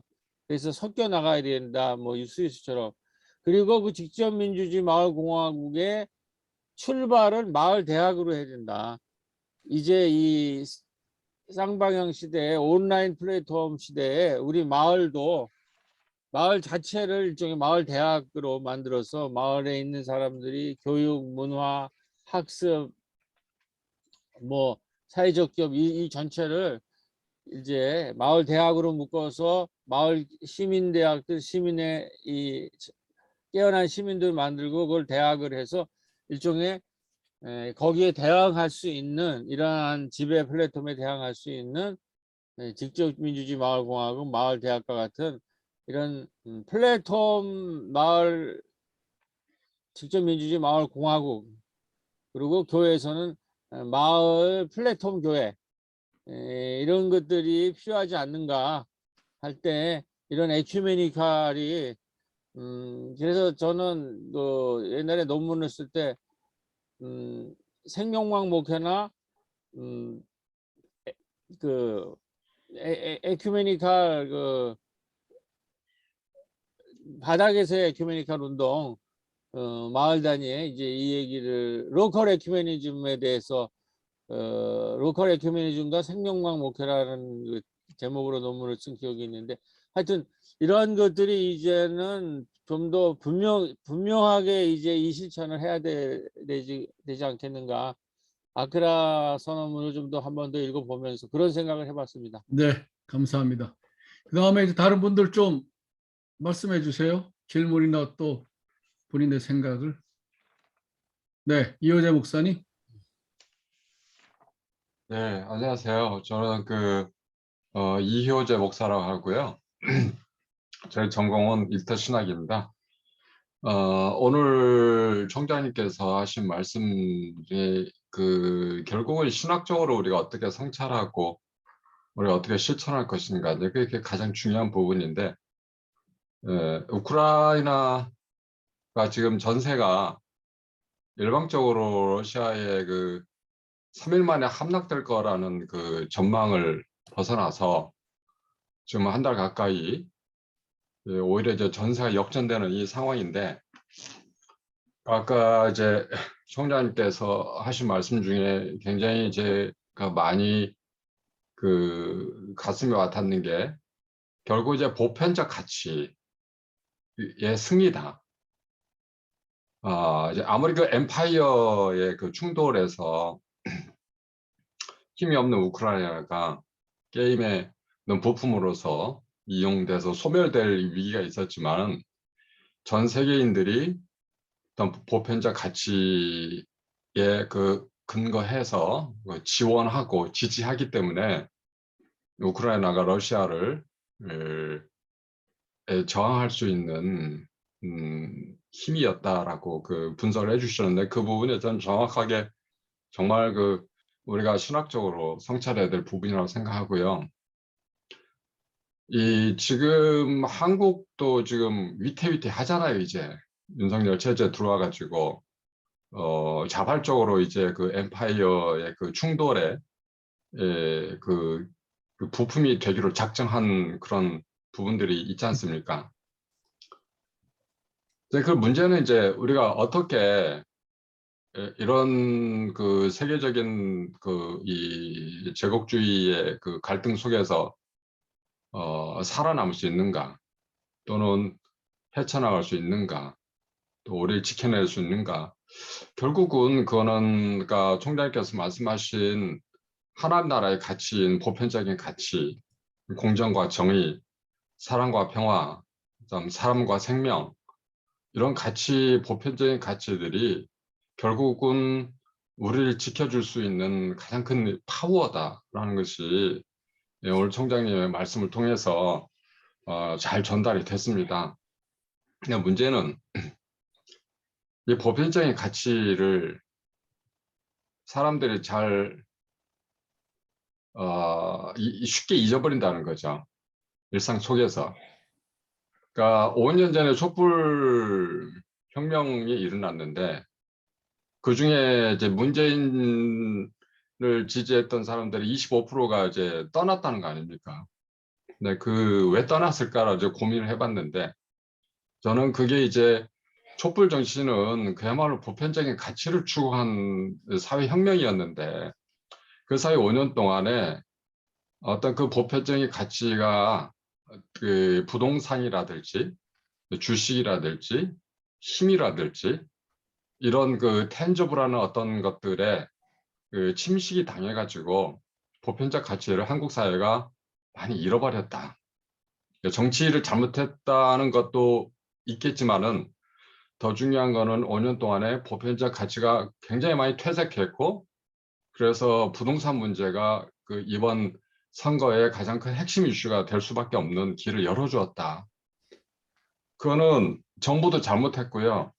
교회도 심각하게 잘못한 것이 교회가 보편적인 가치, 하나님 나라의 가치로서의 보편적인 가치를 성도들에게 지속적으로 가르치고 그것을 붙들고 그것과 씨름하고 그 가치를 수호하기 위해서 일상에서 싸울 수 있는 어떤 믿음을 심어주고 그리고 싸울 수 있는 방법을 알려주고 그리고 연대할 수 있는 길을 열어주고 이렇게 해야 되는데 이 보편적 교회마저도 보편적 가치에 대해서 둔감해져 버리고 그래서 교회가 굉장히 이기적인 집단이 되었기 때문에 신천지나 통일교라든지 무속이라든지 이런 것 같이 손을 잡는 우스꽝스러운 있을 수 없는 이런 일들이 일어났다. 어쩌고 분석을 할 수 있겠고요. 그래서 앞으로 5년 동안 대한민국이 살아남으려면 교회가 더욱더 하나의 나라의 가치로서 이게 보편적인 가치에 대해서 더 천착해야 되고 이것을 가르치고 어떻게 이것을 우리의 신앙생활로서 현실화해낼 수 있는가 이런 부분을 정말 많이 고민하고 또 개인적 차원뿐만 아니라 그 조직적 차원에서 사회적 차원에서 교회가 어떻게 개입하고 어떻게 보편적인 가치로 이 사회를 변화시킬 수 있는 그런 노력을 교회가 하지 않으면 이제 아무도 이 사회가 극우화되어서 그냥 자발적으로 이 제국의 부품화되는 그 길로 편입될 수밖에 없지 않을까 그런 우려가 들고요. 그래서 오늘 그 총장님의 결국 이 신학적 성찰이 결국 우리가 살아가야 될 매우 중요한 길에 대해서 말씀해 주셨다고 생각하고 감사를 드립니다. 네, 감사합니다. 또 다른 분 말씀해 보시죠. 저 베트남에 계신 분 어떻게 들으셨는지. 네. 네. 안녕하세요. 제가 수업이 있어서 조금 늦게 들어왔는데, 저는 그 앞부분에 제가 들었던 부분, 아크라 신앙 고백부터 제가 들었는데요.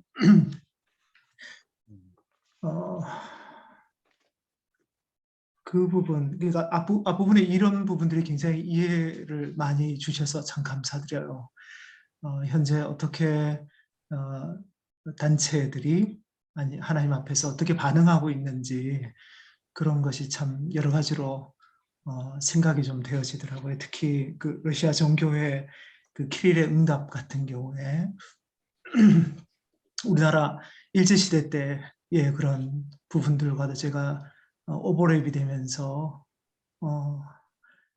여러 가지로 참 그 용기 있게 해야 될 때 두려움들을 굉장히 뒤덮고 있는 게 사실은 작은 일상에서부터 시작해서 큰 그림에서까지도 이렇게 나타나고 있구나. 여기 같은 경우에 지금도 이제 저희가 이틀 전에 그 조상신재단을 이제 없애는 것, 이 부분에 대해서 현지인 막 신앙을 갖게 된 그 현지인에게 용기를 주고 두려움 없이 그것들을 제거할 수 있도록 이런 이야기들을 제가 이렇게 얘기는 하지만 실제로 현지인들은 큰 두려움 속에 이런 부분들을 조상신 재단을 없애는 부분들조차도 이러는데 이런 지금 러시아 정교회에서 사실은 이렇게 용기 있게 하지 못하는 부분들도 참 두려움이 아닐까. 그리고 우리 또한 이런 부분에 있어서 두려움들이 어떤 두려움들이 있나 라는 그런 생각들을 제가 좀 했고요. 그리고 뒷부분에서 말씀해 주신 그 성경을 통해서 얘기해 주시는 부분들이 굉장히 많이 생각과 고민이 좀 되어져요. 그 다른 이야기가 아니라 자신의 이야기도 하고 인간의 이야기이기 때문에 특히 창세기 4장에 있는 그 말씀을 하실 때는 참 좀 더 깊이 들어보고 싶고 또 고민해보고 싶은 내용이다라는 그런 생각들을 제가 가졌습니다. 그래서 뭐 이사야의 가치에 대한 부분들이라든가 아니면은 이런 모든 어떤 의미가 있나 이런 모든 부분들에 있어서 그래서 이런 부분들은 좀 더 고민해봐야 될 부분들이 참 많이 있고 또 창의적 접근 지역에서 저희가 지금 하고 있는 이 신분으로 그 마태복음 28장에 대한 부분들도 구체적으로 어떻게 그럼 과연 이것들을 현 시대에서 이 선교적 의미를 구현해내고 또 그것들을 실천해내고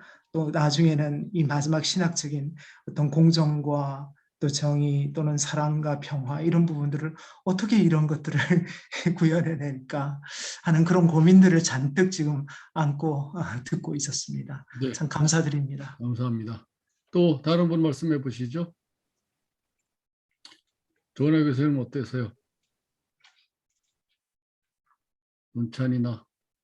네, 감사합니다. 정말 우리가 아주 맞닥뜨린 현실에 대해서 신학적으로 고민할 수 있는 시간 주셔서 감사드리고요.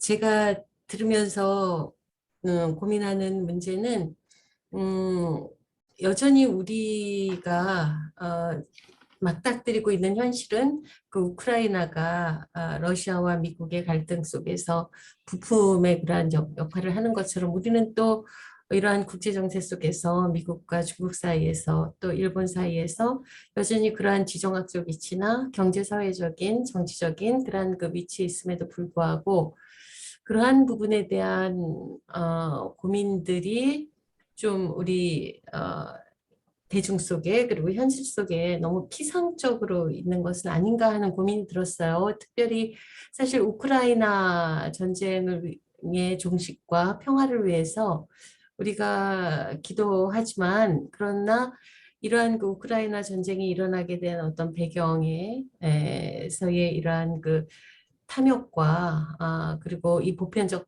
가치의 상실이나 이런 것들까지는 우리가 들어가서 교회 안에서 고민하고 같이 나누고 하는 부분들은 그닥 많이 없는 것 같습니다. 그래서 이러한 부분들을 교회 안에서 어디에서부터 시작할까 하는 게 사실은 굉장히 저의 지속적인 고민이에요. 네, 그래서 그러한 그 고민들을 조금 더 풀어나가는 과제를 다시 안습니다. 네. 네, 감사합니다. 그 이호재 목사님 말씀하신 보편적 가치, 그다음에 조은하 교수님 말씀하신 누가 이걸 어떻게 만들까와 연결시켜서 저도 똑같이 그걸 좀 발전시켜 가지고 말씀드리면 그 오늘 말씀하신 전체 구조가 세계 상황에 대한 분석, 그다음에 교회 신학교 성찰을 통한 신앙 고백, 그다음에 신앙 고백에서 나온 보편적 가치, 결국은 그 신앙과 사회 실천을 연결시키는 부분이 보편적 가치, 신앙을 보편적 가치로 만들어서 실천으로 끌고 나가야 되는데 질문은 서양같이 오랜 그 기독교 역사를 가지고 있는 나라들은 기독교 신앙이 일반화된 보편적 가치를 가지고 있어서 교회와 시민들이 다 정의, 자유, 평화, 생명 이런 부분에 대한 어떤 그 이제 서로 공통된 의식이 있단 말이에요. 근데 한국 같은 경우는 이 교회가 거의 개교의 차원에서 시작이 돼서 여전히 그 영혼 구원이나 개인의 마음에 머물고 있고, 저는 이걸 이제 종교적 축소주의라고 말하고 싶어요. 종교적 카테고리를 못 벗어나고 한국에서 좋은 그리스도인은 그냥 교회 생활 열심히 하는 거기 때문에, 이런 차원에서 우리는 세계 상황이나 한국 상황에 대해서 전혀 관심을 못 갖고, 이제 특히 목사님들의 신학적 프레임도 종교 카테고리 안에서 자기 목회 안에 교인으로만 만들어가는 이런 이제 엄청난 그 간격을 느끼는 상황 속에서 질문이, 어떻게 누가 이 신앙 고백에 근거해서 신앙을 세상과 공유할 수 있는 보편적 가치로 만들어서 어떻게 현실 문제와 딱 대면하면서 역량을 끼칠 수 있는 사회적 실천으로 나갈 수 있을까? 이제 그거 비하면 이 어떤 희망 사항에 비춰볼 때 우리 사실 굉장히 절망적이에요. 교회 현실을 보면은. 그거에 대해서 어떻게 생각하세요, 총장님? 우리 한국같이 종교적 축소주의가 엄청나게 강하고 대부분 그 카테고리를 못 벗어나고 있는 상황 속에 어떻게 신앙을 보편적 가치로 만들어서 연대해서 실천할 수 있을 것 같습니까? 나도 절망적이고, 이번에 그 선거하는 과정 속에 목사들이 입장을 취하는 걸 보니까 이게 가치를 갖고 있는 목회자냐 아니냐 하는 고민이 들었어요. 난 옛날에 그 유신 때 그 신학교를 다녔는데, 다닐 때 내가 제일 그 불편했던 부분이 뭐냐면은, 그 동해나 가면은 그 박정희 대통령 그 사진을 동사무소 걸어놓은 거, 그거 굉장히 불편했고, 이게 그 국민을 위해서 봉사하는 것이 아니라 한 대통령을 봉사하는 그런 조직화된 것이 굉장히 불편했고, 그랬는데 어느새 모르게 교회 안에 태극기를 갖다가 이제 꽂기 시작하고, 미국 교회는 많이 그렇게 합니다만은, 이런 부분들이 우리가 재단에 태극기라고 하는 것이 재단에 올라갈 근거가 뭐냐 하는 부분에 대해서 아주 불편했었는데, 지금 그때는 그런 고민들을 서로 하고 했었지만은, 이제 와서 보면은 이 우리 한국 교회, 물론 미국 교회도 마찬가지고 뭐 많은 교회들이, 뭐 러시아 정교회 마찬가지고, 지금 이 내셔널 아이덴티티하고 교회가 결부를 해버리고, 그리고 이념적인 입장하고 결부를 해버리고, 그러니까 이번에 뭐 무속인이 뭐 신천지니 이런 거 있어도 소위 말하면 자기의 정치적인 신념과 결부를 해버리고, 그 소위 기독교 복음의 가치 자체를 다 하위로 만드니까, 나 보기에는 신학적인 어떤 장애 현상이 나타나지 않았느냐. 그래서 이걸 어떻게 뜯어고쳐야지라고 하는 게 굉장히 고민이에요. 고민인데 이제 자기 자리에서 각각 생각을 해볼 수밖에 없다. 예를 들면 내가 목회자면 목회자의 자리에서, 그 학교에서면 학교의 자리에서 자기가 소위 그 가치를 전파할 수 있는 데까지, 이를테면은 예수님의 12제자가 혹은 12제자 그룹이 있었던 그 그룹이 내가 너희들한테 말한 것을 계속 그걸 전달해라 했을 때, 그게 성경에는 두세 사람을 잡았고, 그 다음에 그게 나중에 이제 눈덩이처럼 불었는데, 내가 보기에는 우리가 현재 갖고 있는 어떤 생각을 한 사람이 있으면은, 자기가 있는 자리에서 주위에 두세 사람 아니면 그 30명, 자기가 움직일 수 있는 최대한의 반경을 만들어서 이 운동을 계속 지속적으로 말하고 그 전파하고 하는 일들을 해야 되지 않을까. 그거 아니고 계속해서 이제 라멘테이션 하기 시작하고 남이 하겠다고 생각하고 큰 구조가 만들어내겠다고 생각하면은 이거는 끝이 없다는 생각이 들어요. 그래서 이 개인적으로 자기가 앉아 있는 자리에서 할 수 있는 게 뭐냐. 그래서 저는 이를테면은 제가 연결하고 있는 모든 네트워크 통해 가지고 그게 오이코출이든지 뭐 에큐메니컬 네트워크든지 여기 뭐 동네 사람이든지 뭐 내 고향 사람이든지 할 수 있는 모든 사람에게 계속 그 문제를 제기하고 얘기를 하면 제가 생각하기에 최소한도 제가 얘기를 하는 대상자가 이렇게 저렇게 봤을 때 세계적으로 혹은 국내적으로 최소 한 몇백 명은 된다. 몇 명에게 지속적으로 보편적 가치를 얘기해야 되고 거기에 대한 고민들을 얘기해야 되고 하는 부분들로 갈 수 있지 않겠나. 그게 시장의 아줌마든지 할머니든 동네 아줌마든지 할머니든지 만나는 사람마다 붙들고 그 얘기를 해야 되지 않겠냐. 내가 보기에는 지금 우리가 분석을 참 많이 해야 될 부분이 우리가 정신을 못 차리고 있는 상황 속에서 우리 머릿속에 뒤집어 씌워오는 카노피가 엄청나게 큰 게 들어오고 있어요. 4차 산업혁명이라든지 인공지능 문제라든지 뭐 지금 그 리즘 체인지라든지 뭐 여러 가지가 굉장히 많은데 그거를 계속해서 살피면서 무엇이 날라오든 그런 것을 살피면서도 내가 가지고 있는 가치를 계속 전파하는 이 액션을 우리가 안 하면 좌절을 하고서는 절대 들어갈 네. 수 없다 생각. 감사합니다. 마지막으로 우리 홍수만 박사가 최근에 박사 논문을 제자도에 관해서 썼는데 그 관점에서 볼 때 오늘 말씀하신 내용이랑 연결해서 한국 교회가 어떻게 할 수 있을지 한번 좀 얘기해 보시겠어요? 예, 오늘 제가 조금 늦게 들어오긴 했지만 우리 박성원 총장님 귀한 말씀 잘 들었습니다. 앞부분을 이제 박성원 총장님 말씀을 제가 앞부분은 좀 중간부터 듣긴 했지만 사실은 이제 교수님 총장님 강의를 듣기 전에 오늘 낮에 이제 우크라이나 사태에 대해서 한번 전반적으로 그냥 정치학자가 이야기하는 부분들을 쭉 이제 한번 일별을 하면서 오늘 좀 관심을 가지고 들어야 되는데 아니나 다를까 역시 총장님께서 이제 그런 부분들을 신앙적인 부분들까지 잘 연결시켜 주셔서 너무 감사를 드리고요. 제가 보기에는 여러 가지 뭐 제가 많은 이야기들을 드릴 수 있겠지만 분명한 거는 지금 우리 사회도 그렇고 우리 대선 결과에서 보듯이 점점 이게 우리 부분이 극우화되어 가고 있고 세계의 어떤 리더십들도 그렇고 정치적인 방향도 분명히 세계 질서도 이렇게 중도 우파나 극우 우파 쪽으로 득세하는 것은 분명하다. 그리고 국제 질서 어떤 국제 관계나 이런 부분에 있어서 분명히 국가 간의 관계가 있어서도 국가 이익이 분명히 중요하다라는 점을 다시 한번 확인할 수 있었고요.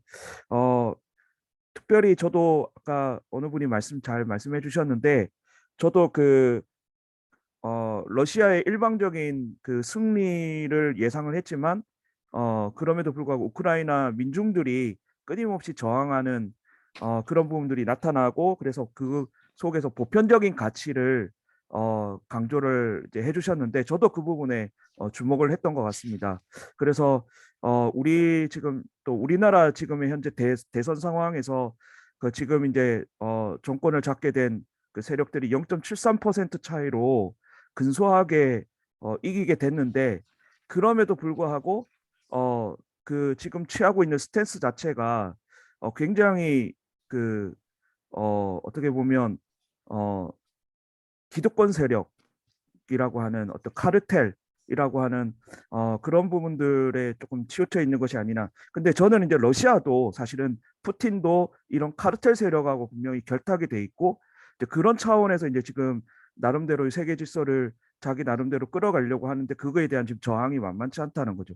그러니까 마찬가지로 저는 우리나라 상황에서도 지금 이제 우리 그리스도인들이 사실은 점점 더 깨어나야 되지 않느냐. 그러니까 뭐냐면 어떻게 보면 제가 지금 40대 후반의 나이인데 어떻게 보면 이제 기존에 우리 이제 많은 그리스도인들이 이제 또 우리 목회자들이 가르치기를 너무 좀 이렇게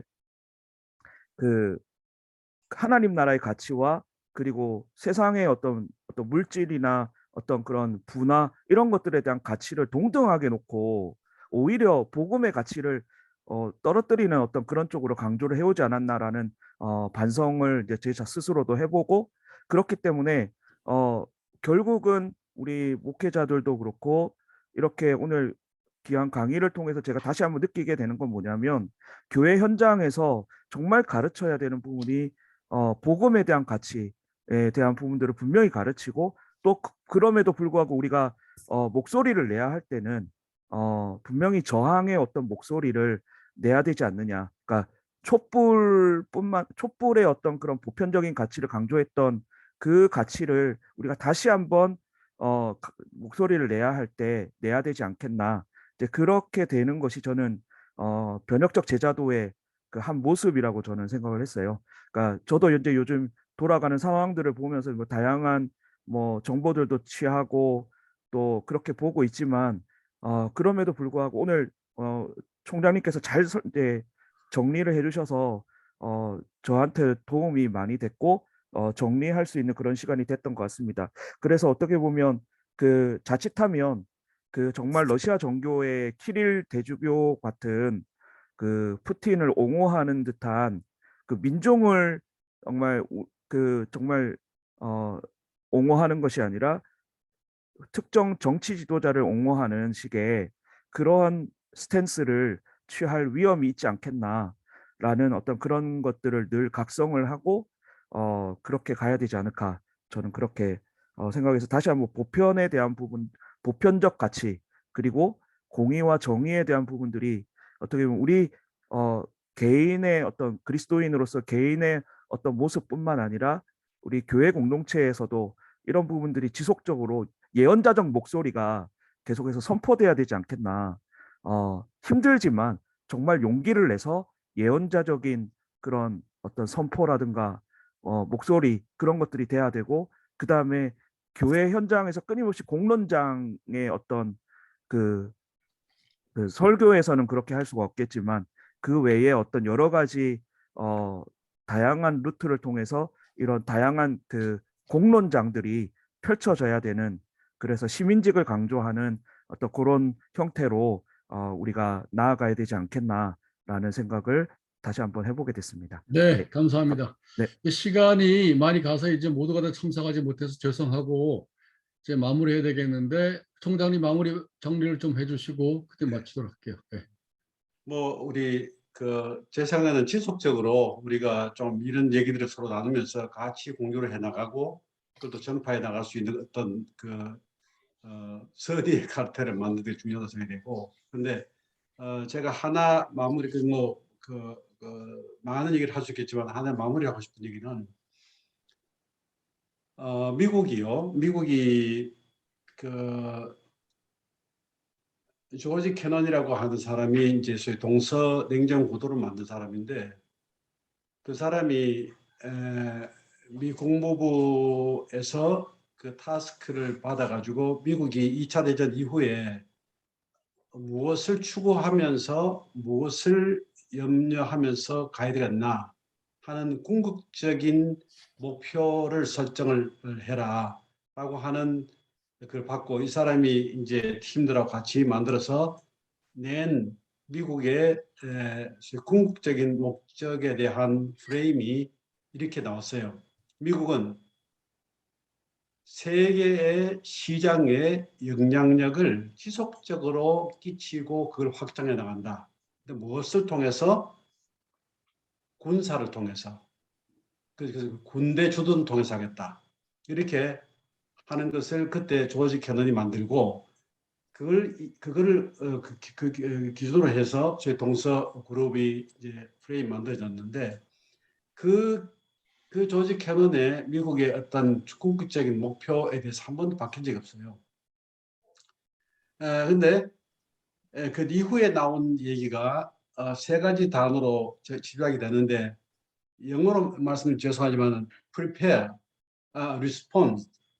첫 번째는 respond, 그 다음에 shape and prepare.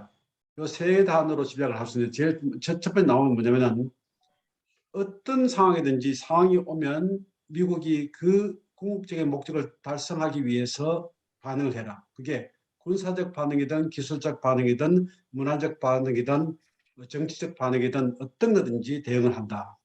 두 번째는 어떤 상황이 나오면 그렇게 형성해 가라.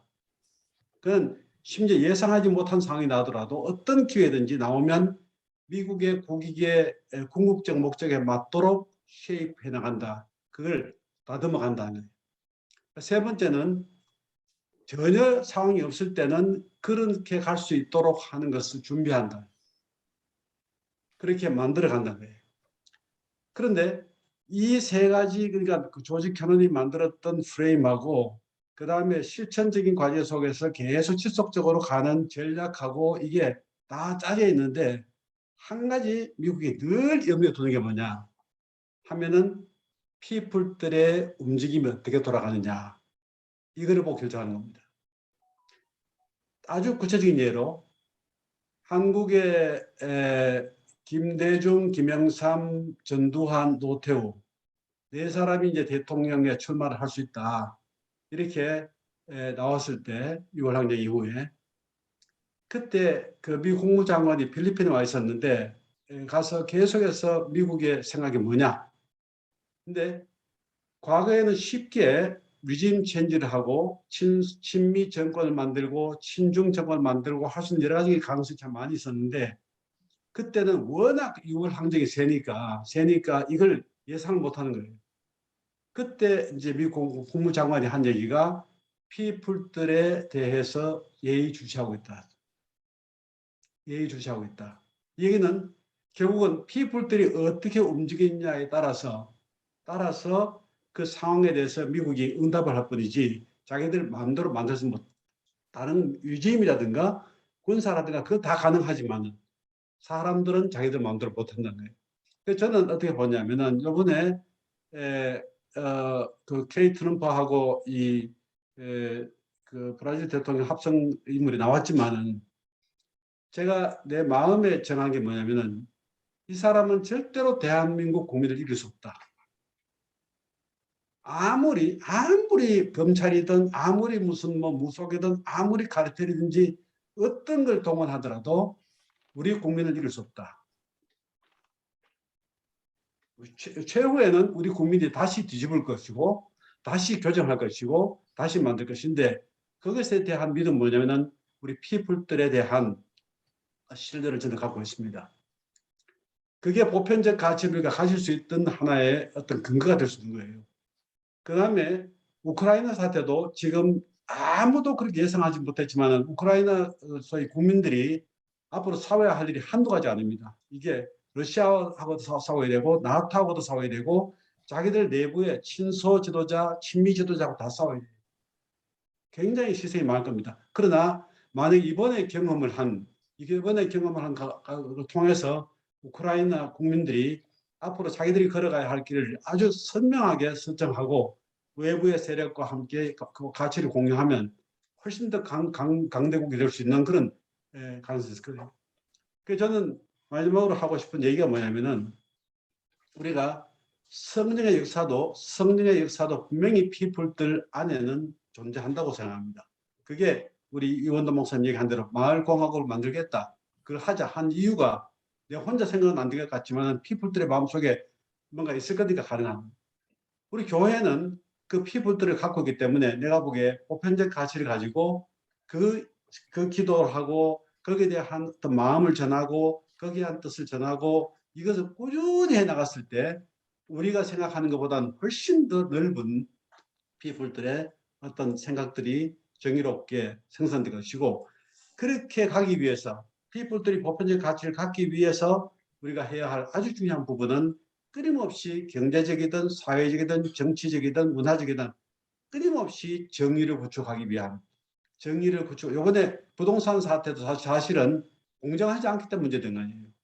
공정한 어떤 것을 만들기 위한 가치를 계속해서 우리가 개인적으로 우리 그룹적으로 우리 공동체적으로 계속해서 한 작업을 하면 저는 우리가 생각하지 못하는 소위 말해 민중의 어떤 그 지성, 저항의 지성, 저항의 영성들이 분명히 형성이 된다고 보고 그 노력을 우리가 끊지 말아야겠다. 그거를 희망을 갖고 갔으면 좋겠다. 그래서 아주 긍정적으로 우리가 가고 우크라이나에 대한 것도 제 생각에는 우리 신학 학자들이나 우리 그룹들이 성명서를 발표하고 그것을 그 우크라이나에 보내고 페이스북에 올리고 이런 것도 굉장히 큰 도움이 됩니다. 그러니까 작은 개인의 하나 행동이라도 그런 메시지가 도움이 되니까 끊임없이 그렇게 노력을 하는 것이 우크라이나에 대한 응답이고 또 우리의 상황에 대한 응답이고 미래에 대한 응답이 되지 않겠는가 생각합니다. 네, 감사합니다.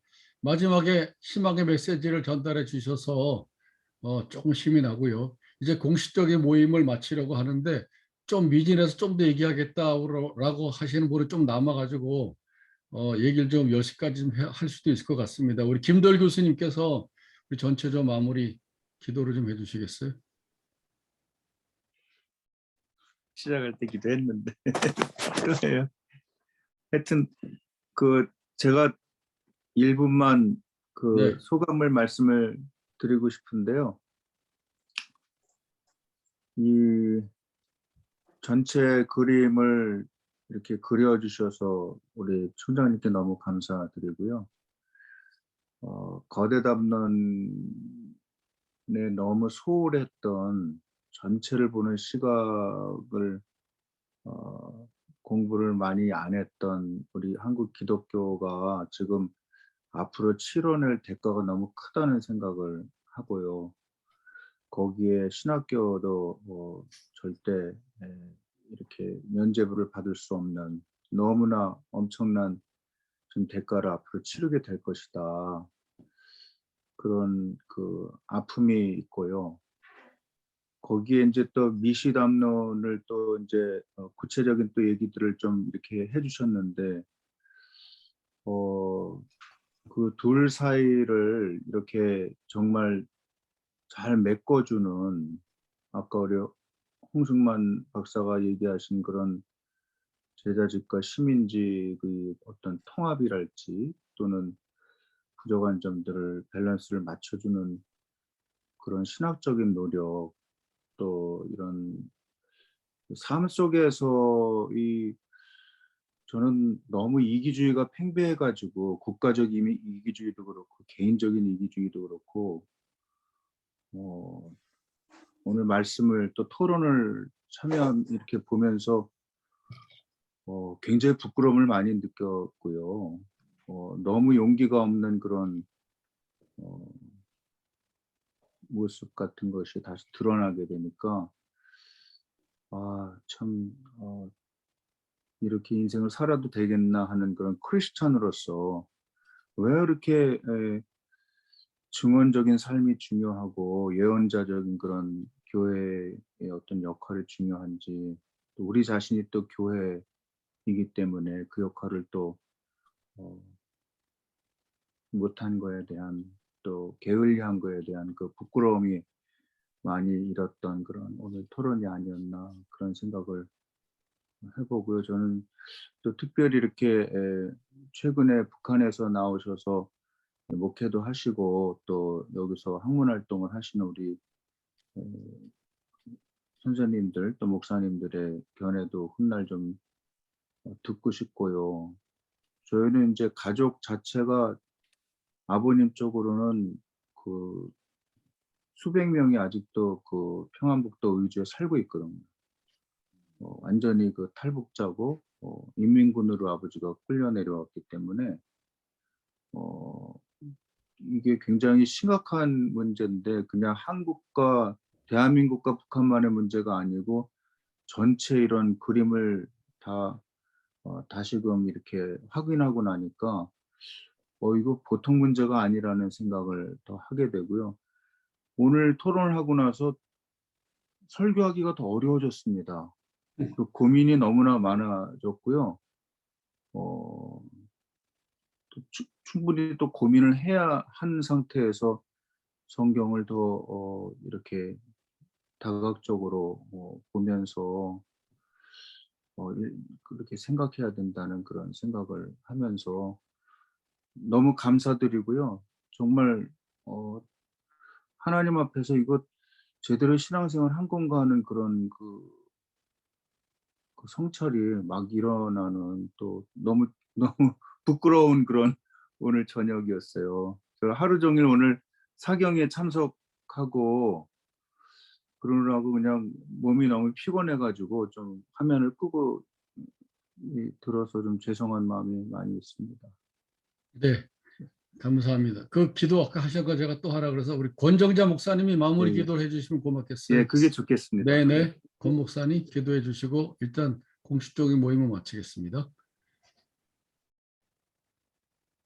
감사하신 아버지, 박성원 총장님을 통하여서 시대와 사회와 교회가 어느 자리에 서서 무엇을 이루어 나가는 것이 진정한 하나님의 보냄을 받은 자의 할 일인지를 깨달을 수 있는 귀한 시간 주시니 감사함을 드립니다. 깨닫게 하신 아버지여, 우리의 삶에 그리스도의 생명이 넘치게 살아낼 수 있는 저희들이 되도록 도와주옵소서. 예수님 이름으로 감사기도 드리옵나이다. 아멘. 아멘.